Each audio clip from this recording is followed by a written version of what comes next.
انتهى التوفيق امبارح لمنتخب اللقاء مصر الأول. ومبروك الفوز. الكابتن حسام حسن مع منتخب بفوز منتخب مصر في سادس مباراة في تصفيات كأس العالم على بوركينا فاسو 2-1.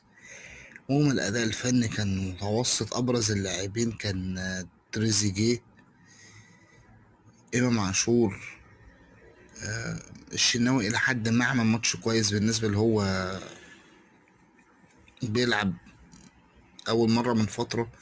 وأنا مع على فكرة مع إن كابتن حسام اختاره، لأن الماتشات دي عايزة حد لعب منتخب كتير، مش هينفع لمصطفى شوبير يعني أوفا، مع احترامنا ليه، يقف أول ماتش رسمي كده في تصفيات كأس العالم، هي مش ماشية كده. بس في عيوب دفاعية. الشوط الأول كان عالمي، هجوم، اكتساح، فرص. الشوط التاني إلى حد ما كان بوركينا سيطرت على الدنيا، التغييرات ظبطت الدنيا والماتش